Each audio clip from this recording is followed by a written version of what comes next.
Bismillahirrahmanirrahim. Assalamualaikum warahmatullahi wabarakatuh. Baik, hari ini akan dilakukan perhitungan terkait dengan tetes per menit dari cairan infus disertai pemilihan dari cairan infus menyesuaikan dengan indikasi dari pasien. Bismillahirrahmanirrahim. Assalamualaikum warahmatullahi wabarakatuh. Selamat siang, Ibu. Saya dengan Dr. Amel yang sedang bertugas pada hari ini. Ibu, berdasarkan hasil pemeriksaan dari wawancara dan pemeriksaan fisik, didapatkan bahwa Ibu mengalami diare akut disertai dengan dehidrasi ringan sampai berat ya Bu ya. Izin saya untuk membacakan dari rekam medisnya. Ibu Nanik, perempuan, berusia 55 tahun dengan berat badannya 55 kilo ya Bu ya.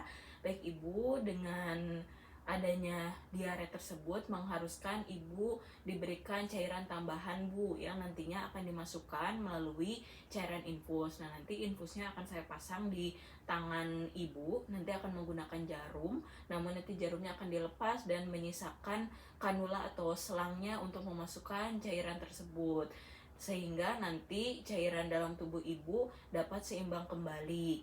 Nah, setelah kita memberikan penjelasan dan inform konsen kepada pasien, kita berlanjut dengan pemilihan dari cairannya serta perhitungan dari tetes per menit.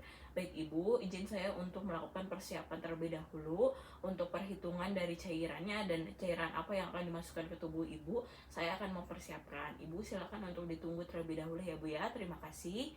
Baik, selanjutnya kita akan lakukan pemilihan dari cairannya. Karena pasien mengalami diare, maka kita akan memberikan cairan kristaloid yang ionik dengan jenisnya itu adalah ringer laktat, karena pada ringer laktat itu mengandung natrium, kalium, klorida, kemudian kalsium serta laktat yang akan memenuhi kebutuhan cairan pada pasien dengan diare akut.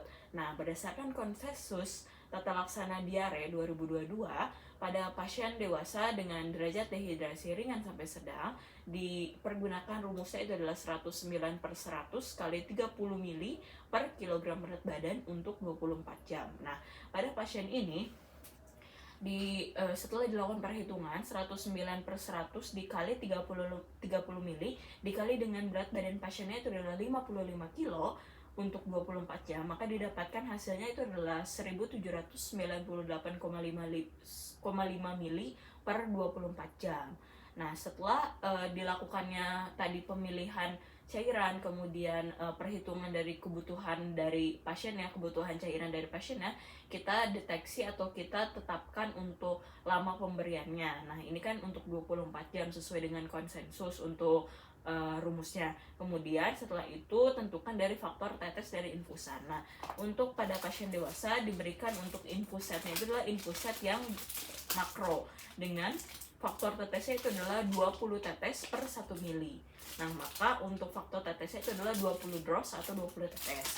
Kemudian untuk perhitungan dari tetes per menitnya, kita akan gunakan rumus kebutuhan cairan dalam satuan mili dikali dengan faktor tetesnya itu adalah 20 dibagi dengan lama dari pemberiannya itu dalam jangka waktu jam dikali dengan 60 menit. Maka pada pasien ini didapatkan tadi untuk kebutuhan cairan per milinya itu adalah 1798,5 mili dikali dengan faktornya itu adalah 20 dibagi dengan 24 jam dikali 60 menit, maka didapatkan hasil 35.970 dibagi dengan 1440 atau setara dengan 25 tetes per menit.